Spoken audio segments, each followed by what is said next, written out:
여러분, 기업에 좋은 것이 곧 국가에도 좋다. 이런 말 한 번쯤은 다 들어보셨죠? 오늘은 이 아주 익숙한 명제가 과연 항상 옳은 말인지 그 이면에 숨겨진 논리를 한번 제대로 파헤쳐 보겠습니다. 모든 이야기의 시작은 바로 이 한마디였습니다. 1953년, 당시 제너럴 모터스, 그러니까 GM의 CEO였던 찰리 윌슨이 한 말인데요. 이 한 문장이 거의 반세기 넘게 친기업 이데올로기의 상징처럼 여겨졌죠. 아니, 대체 어떤 상황이었길래 이렇게 강력한 한 문장이 나오게 된 걸까요? 자, 찰리 윌슨이 바로 그 말을 했던 그 순간 속으로 한번 들어가 보시죠. 한번 상상해 보세요. 당시 GM은 미국에서 제일 잘 나가는 정말 최대 기업이었어요. 그런 거대 기업의 총수가 국방장관이 되겠다는 겁니다. 당연히 인사청문회에서 이런 질문이 나왔겠죠. 만약 GM의 이익과 미국의 국익이 부딪히면 어떡할 겁니까? 정말 국가를 위해 일할 수 있겠어요? 여기에 대한 윌슨의 대답은 아주 명쾌했습니다. GM에 좋은 건 미국에도 좋고 미국에 좋은 건 GM에도 좋습니다. 둘의 이익은 다르지 않습니다. 라는 거였죠. 당시에는 굉장히 설득력이 있게 들렸을지 모르지만 바로 이 주장이 오늘 우리가 던져야 할 질문의 핵심이 됩니다. 자, 윌슨의 이 주장은요, 사실 아주 중요한 두 가지 전제 위에 서 있습니다. 어떻게 보면 친기업 정책을 옹호하는 논리의 핵심 뼈대라고 할 수 있는데요. 지금부터 그 뼈대를 하나씩 한번 뜯어보겠습니다. 논리 구조는 정말 간단해요. 첫째, 기업한테 자유를 많이 주면, 그러니까 규제를 풀어주면 기업이 돈을 더 잘 벌게 된다. 그쵸? 그리고 둘째, 그렇게 기업이 번 돈이 돌고 돌아서 결국엔 나라 경제 전체에 좋은 영향을 미친다. 이겁니다. 이 두 단계가 만약에 다 맞는 말이라면 기업에 좋은 게 나라에도 좋다는 말은 완벽한 진실이겠죠? 근데 과연 그럴까요? 자, 그럼 첫 번째 전제부터 한번 따져볼까요? 규제를 푸는 게 무조건 항상 기업에 도움이 된다? 정말 그럴까요? 좀 놀랍게도요, 역사를 보면 가끔은 규제라는 게 오히려 기업 전체를 위해서 최선의 선택이 될 수도 있다는 걸 보여줍니다. 그러니까 더 많은 자유가 주어진다고 해서 항상 기업에 더 좋은 걸까요? 이 질문에 대한 힌트를 아동노동 규제라는 아주 흥미로운 역사적 사례에서 한번 찾아보겠습니다.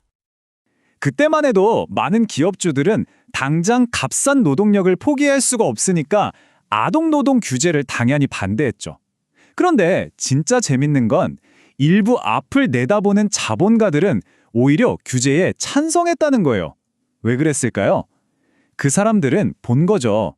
지금 당장은 어린 아이들을 공장에서 부려먹는 게 이득처럼 보여도 장기적으로 보면 미래 노동자들 전체의 수준이 떨어져서 결국 모든 기업이 함께 손해를 볼 거라는 걸요. 핵심은 이거예요. 규제가 없으면 다들 나만 안 하면 손해라는 생각에 너도 나도 아동 노동을 쓰게 되는 소위 바닥을 향한 경쟁이 시작되는 거죠. 그럼 결국 다 같이 망하는 길로 가는 겁니다. 근데 정부가 규제로 딱 막아주니까 모두가 공평한 출발선에 서게 되고 장기적으로는 더 건강하고 튼튼한 비즈니스 생태계가 만들어질 수 있었던 겁니다. 그러니까 규제가 오히려 기업 전체를 지켜주는 울타리 역할을 한 셈이죠. 자, 첫 번째 전제가 흔들리는 걸 봤습니다. 그럼 이제 두 번째 전제를 살펴볼 시간인데요. 이건 훨씬 더 근본적인 질문이라고 할 수 있습니다. 과연 기업의 이익과 국가의 이익은 항상 같을까요?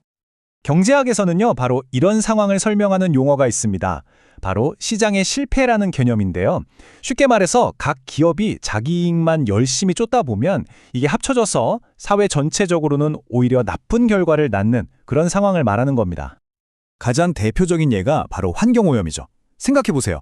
어떤 공장이 정화시설에 돈 쓰기 아까워서 오염된 폐수를 그냥 강에다 버렸다고 칩시다. 그럼 당장 그 기업은 비용을 아꼈으니까 이익이 들겠죠. 하지만 그 강이 오염되면서 발생하는 모든 피해, 환경 파괴라든지 주민들의 건강 문제 같은 것들은 사회 전체가 떠안아야 할 어마어마한 비용이 되는 겁니다.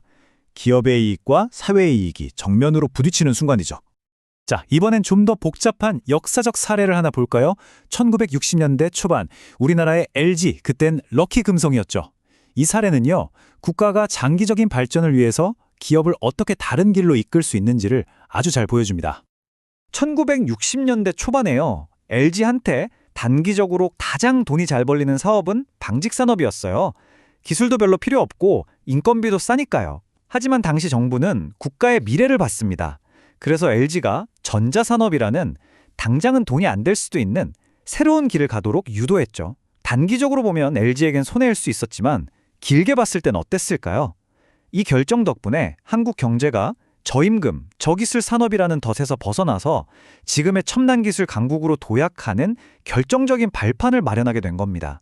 기업의 가장 좋은 길이 국가의 가장 좋은 길이 아니었던 대표적인 사례라고 할 수 있죠. 자, 이렇게 두 가지 반론을 쭉 살펴봤습니다. 이제 우리는 맨 처음 던졌던 그 질문으로 돌아갈 준비가 된 것 같네요. 기업에 좋은 것이 국가에도 좋은가? 이제 우리는 이 명제를 훨씬 더 깊이 있고 또 입체적으로 다시 생각해 볼 수 있게 됐습니다.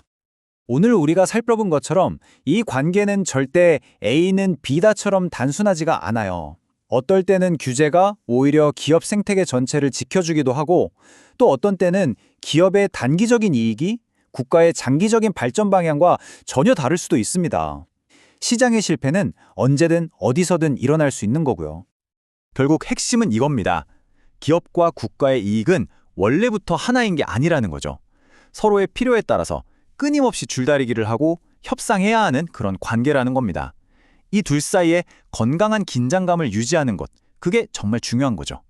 자, 마지막으로 여러분께 이 질문을 던지면서 마무리하고 싶습니다.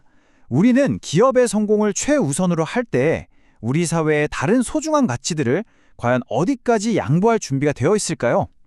이 질문에 대한 답을 함께 고민해 보는 것이 오늘날 우리 모두에게 주어진 중요한 숙제가 아닐까 싶습니다.